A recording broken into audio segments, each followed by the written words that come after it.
নমস্কার বন্ধুরা, কেমন আছেন সবাই? পাপিয়াস কিউলিনারি আর্টের আরেকটি নতুন ভিডিওতে আপনাদের সবাইকে স্বাগতম। আজকে আমি বানাবো ভর্তা, আর ভর্তাটা চান্দা মাছ দিয়ে করব। চান্দা মাছের এই ভর্তাটা খেতে ভীষণ মজার। আমি এখানে সব কিছু রেডি করে নিয়েছি ভর্তা বানানোর জন্য। নিয়ে নিয়েছি শুকনো মরিচ, কাঁচা মরিচ, চান্দা মাছ, পেঁয়াজ কুচি, রসুন।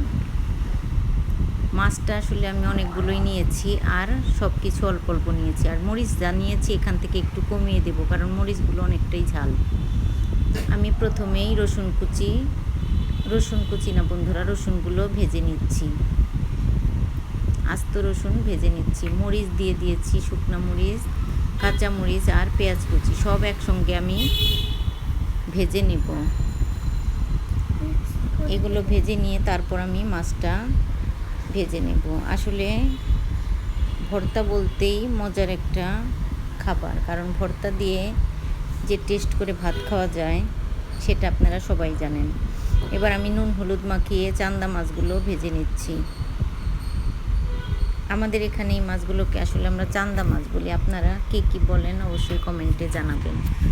এই মাছগুলো আর একটু ছোট হলে বেশি ভালো লাগতো, তবে আমাদের এখানে আসলে ছোট মাছগুলো পাওয়া যায় না। একটু বড় সাইজের এই চান্দা মাছ আজকে আমি নিয়ে নিয়েছি ভর্তা বানানোর জন্য। মাছগুলোকে আমি মুসমুসে করে ভেজে নেব। এবার মাছগুলো আমার একদম মুসমুসে করে ভাজা হয়ে গেছে। এবার এটাকে পাটায় বেটে ভর্তাটা আমি তৈরি করে নেব। আমি এখানে সব কিছু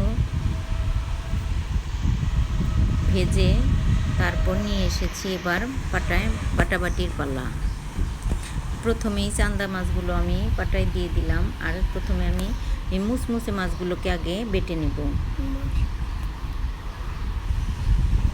এবার চান্দা মাছগুলো একটু লবণ দিয়ে আমি বেটে নিচ্ছি। চান্দা মাছগুলো বাটা হয়ে গেলে বাকি সব উপকরণ আমি বেটে নেব।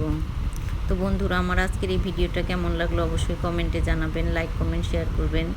যদি ভালো লাগে তবে আমার ইউটিউব চ্যানেলটি সাবস্ক্রাইব করার অনুরোধ রইল। আর যারা ফেসবুক থেকে দেখছেন তাদেরকে অনুরোধ রইল আমার ফেসবুক পেজটি ফলো করার।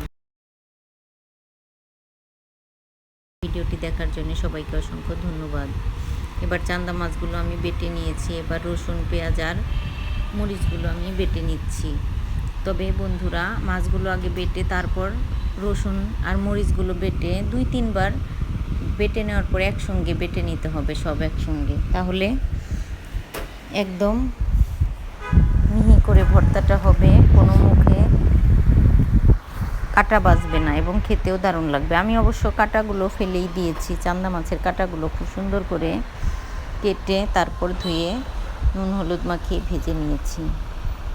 ছোট হলে আসলে কাটাগুলো কাটতে হয় না, বড় হলে একটু সব কিছু পরিষ্কার করে কেটে নিতে হয়।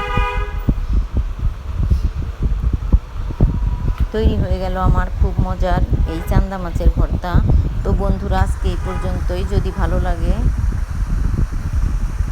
ভিডিওটি শেয়ার করার অনুরোধ রইল, আর এভাবে ভর্তা বানিয়ে অবশ্যই খেয়ে দেখবেন। দেখা হবে সামনে নতুন কোনো ভিডিওতে। পর্যন্ত সবাই সুস্থ থাকবেন।